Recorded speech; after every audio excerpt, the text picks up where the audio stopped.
There are very few things that will get me to log into the PTU. But Cutlass Red, yeah, I'm going to be logging into the PTU to check this thing out. So, finally got around to doing it. Finally got around to squaring everything away, logging in, which actually wasn't as difficult as I remember it being in the past. So, good marks on that. As for the Cutlass Red, you guys know that I'm a harsh critic. You know that I'm a harsh critic. You don't come here to watch kind of more wishy-washy type shit. What do I think of the Cutlass Red? It's pretty friggin' brilliant, man. It is an excellent job. I'm going to be kind of talking about overall what I think of what they did. The only place that the ship really did kind of come up maybe a little bit short for me was the exterior. The exterior of the original Cutlass Red, especially around the cockpit, it did reflect kind of a very pronounced departure from the original Cutlass Black.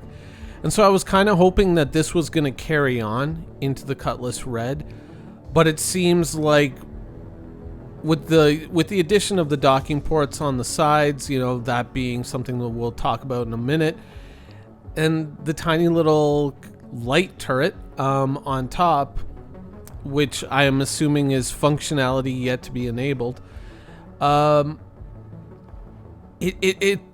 felt a little too close to the original Cutlass Black, but it's nothing that I would, I'm not really hung up on the looks of a ship. I feel there could have been a little bit more of that neon green on it to mark it up a little bit more and, make some of the details a little bit more pronounced. But overall, an excellent ship.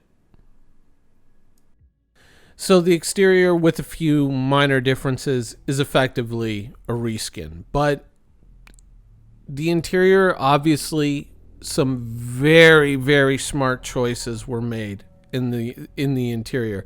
And we're about to talk about that, because when I saw what I saw, I just went, okay, somebody put their thinking cap on and really thought about this. Because once you open up this cargo bay door, what do you notice? Airlock, a little bit of a cargo area. The jump seats are gone in the back, and you have to open up this airlock to get into the medical bay. So don't have to worry about killing your passengers. And the other two doors on the sides, which replace the sliding doors right here of the old Cutlass, are airlocks as well. And we're going to get to that in a minute. But the addition of all these airlocks to kind of protect your passengers, since this is a medical ship, sometimes CIG makes some mistakes with certain ships, and they forget airlocks and they forget things like this. But it seems like whoever was doing this was really thinking. And there's the searchlight off of the turret. Apparently it turns with the guns. Crazy. You can see when it lit the upper window frame there. That was, that's coming down from the top. So how far it reaches and can you move it independently? Well, yeah, you can. To get into that remote turret, you actually have to get into the co-pilot seat, and then there's a button on the control panel that you can click on, enter remote turret, boom, there you are. And you can actually see the searchlight moving around and scanning over the ship. Now, one of the more interesting things I found out is, I guess the enhanced scanning capacity is present on this ship to a certain degree, because when I landed it on a planet, I was able to detect minerals. As you can see right there out front of me, I was actually able to detect mineral deposits on the surface of a planet. Now, I'm guessing that there's going to be a different functionality applied to the medical scanner in the future. But the fact that that showed up, I guess, shows the enhanced capacity for scanning, or at least, that additional room for extra scanning equipment, which currently is probably being maybe filled by, mining scanners or whatever types of scanners are specific to detecting minerals. Who knows? Maybe the two things are the same thing and it just needs to be tuned to something different. Don't know, but that was pretty cool to find that little feature. Now, the docking ports on the side of the ship, these replace, of course, the sliding doors on the current Cutlass Black. I want to kind of zoom in on these really closely because I want to show you something. When you look at them from the exterior here, you're going to automatically think, well, these things aren't long enough. They don't reach out far enough. They're in between the front and the front fairings and the rear engines. How are you going to get that docking port onto another ship? I mean, there's no way geometrically to kind of get another ship to squeeze into that space. And I think what's going on here, one sec, let me get to a detail shot of the interior of this. On the interior, they call them airlocks, and you can see that internal mechanism, but these two things are too close together to really be an airlock. So what I'm assuming is going to happen here is that once the functionality is applied to the game and you can actually see it, what's going to happen is that is going to telescope outwards to allow that space to basically effectively become an airlock so you can bring patients in and place them in the medical beds. Now, the interior does bring another surprise. Hidden where the turret access used to be is the toilet and now shower. So the original Cutlass Black lost its toilet, but the Cutlass Red gets a toilet and a shower. The gun rack doesn't seem to be working currently. Something of an infinity window, not really sure.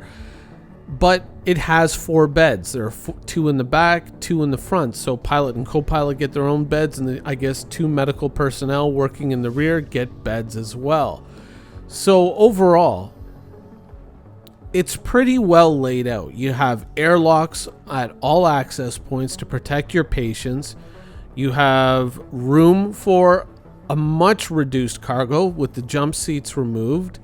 But apart from that, you know, you have a lot of really smart choices made with this ship. You know, the addition of telescoping airlocks to join up to, you know, other ships. I'm assuming they're telescoping.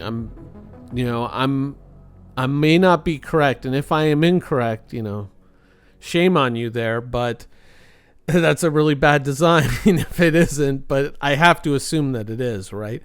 And so overall, it was really great. You know, when you look at the interior of the ship and you check it out, it does look like something that you would reasonably expect from Drake. It is kind of no frills on the interior, but obviously medical gameplay not in right now, but hopefully with this ship in the future, I think that there's a lot of potential and a lot of possibilities. I mean, there's a lot of people, of course, who've been waiting for medical gameplay and this ship in particular. And so I'm really glad that it has finally come out, and hopefully medical gameplay is going to be hot on this ship's heels. Currently, it seems scheduled for 4.0, but hopefully, you know, it doesn't get bumped out of that. Let's say that. So maybe June of next year. Or, this year now, 2020. Now, why is this ship appearing on the Piracy Show and not ship updates? Why are we talking about a medical ship when we're supposed to be talking about piracy? Well, the Cutlass Red represents, I think, some interesting opportunities. Those of you who are familiar with my videos in the past will know that I've discussed this before. The Cutlass Red is kind of like a rescue ship. It's out there to help people, you know, people in need, people who are in a bad situation, in a bad way. So there's a lot of people out there who are probably more than likely going to give this ship a pass and not give it a second look.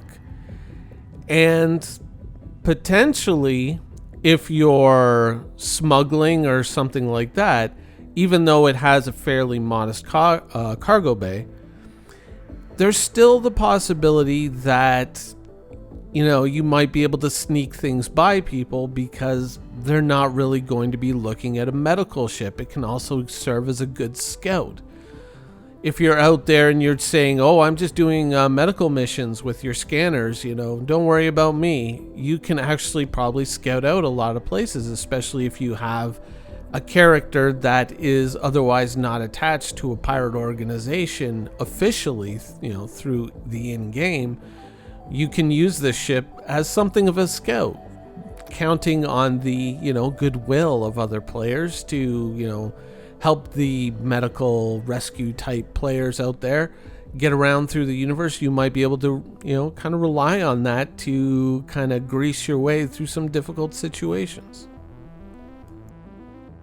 Now, on for some suggestions in regards to the ship and its future. One, the entire exterior of the ship is covered with these little red and white lights that seem to be glowing. It'd be really nice if there was just a switch in the cockpit that you could flip and these would flash like emergency lighting on emergency vehicles. That would be a really good thing to have in the game, since I know that they're redoing the exterior lighting on a lot of these ships. That would be a nice thing to have. Another thing is, for a long time we've had these missions where, go check on the crew of this down Starfarer, go check on the crew of this down Caterpillar. We're very familiar with these missions. I mean, we've been in 3.0 for 2 years now? Many of us have done these missions, and you find these kind of corpses just lying around on crashed spaceships or ships that are just drifting in space. With a ship like this coming in and with medical gameplay as well, it'd be a really cool thing if you could take a ship like this, and having it would give you access to maybe much more in-depth missions where maybe you can go and revive one of these people that's been out lost in space. Something like that would be really, really cool, to take a mission that already exists and just add a little bit extra to it, that if you have, the Cutlass Red, maybe you can revive some of these people and earn a bonus or something like that. That would be really cool to see in the future with this ship. That would be something that I think would be pretty damn cool. But apart from that, yeah, the Cutlass Red, it's a Drake ship, so automatically I kind of love it immediately. The only Drake ship that I don't like is the Hello Kitty space bike, but overall, yeah, I'm pleasantly surprised in the interior design and everything. It's some very smart choices have been made. I think it reflects the reality of the Star Citizen universe and not an idealization, which is always a good thing.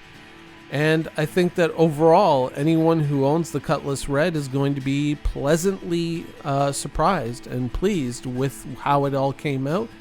And with the addition of medical gameplay in the future, I think that this is going to become a very popular pastime in the Star Citizen universe. Anyways, that's the show for today. I hope you guys enjoyed it, and thanks for watching.